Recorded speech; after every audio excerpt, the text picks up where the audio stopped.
Morning, everybody. It's Michael. I just wanted to do a quick video. Several people have been asking about what gun I usually shoot in most of my videos, and I have several guns. A lot of my competitions, I do Glock 34, a Gen 5. That's kind of modded out to the way I like it. That being said, most of the time while I'm at work, training myself, but training other people. And sometimes I'll go to USPSA matches on the fly, and I'll usually take my work gun. The gun that this gun is pretty much my workhorse. So I have a Glock 19.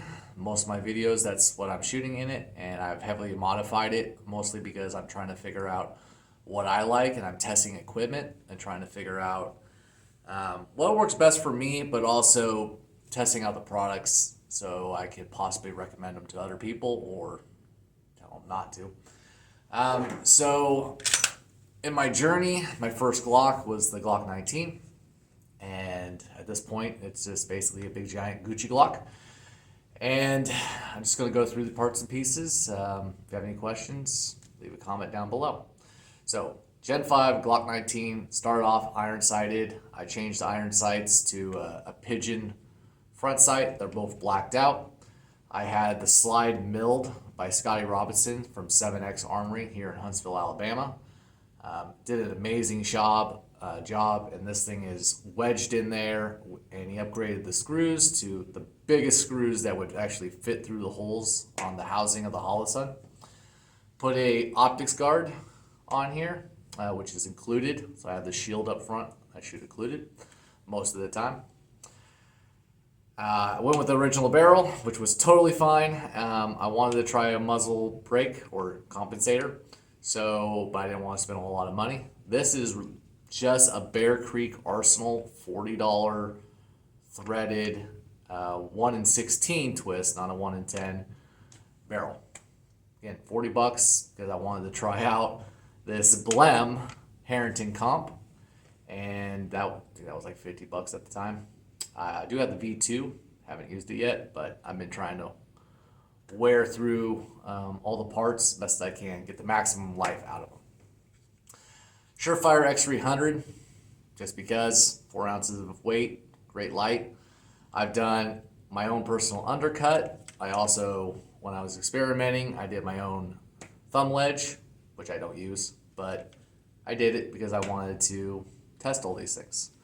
I got the OME extended magazine release. I've had the Lumen ones and extra extended ones and all that, and I've pretty much gone back to the OME extended ones. They usually come with the Glock 34 and some of the other models, so pretty happy with that. Medium backstrap on here. Normally on some of my other ones I do the Glock chop, so I have a slightly reduced angle, but this one I bought so it specifically marries up with the medium Dawson Ice Magwell. This one has the brass plug, and then you have the mounting surface, and then you have the plate. This has worked out really well for me, mostly because as I grip the gun, that pinky is like a glove, just sits in there perfectly. So I have a lot of control over this firearm. Internally, everything's stock.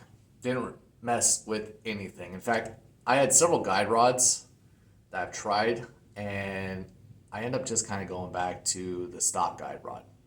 Sometimes running the muzzle brake, I might have to go down to a 15-pound recoil spring, but for the most part, this is a stock recoil spring.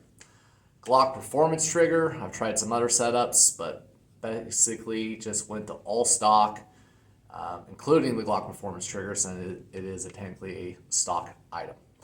I've done Talon grips many times, but I've kind of landed on doing a sheet, the sandpaper grip sheet from Talon, and then cutting them automatically into 1 inch by 2.5 inch squares, rectangles. And I'll put one on this side, and then for my sport hand, I'll have it, that's why it's sitting back just a little bit, so that I can make maximum contact on that side.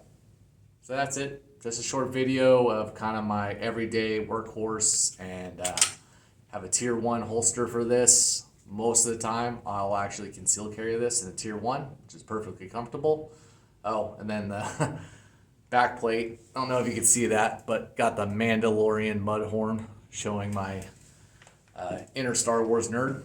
But yeah, just a fun gun. About 6 years old now, and probably in the ballpark of 50,000 rounds. Several springs had to be changed out and striker assemblies changed out, but it's a fun gun. It keeps going. I don't know how long it'll keep going. We'll find out. That's part of the journey. Leave any questions down below. I can try to answer them. Thanks.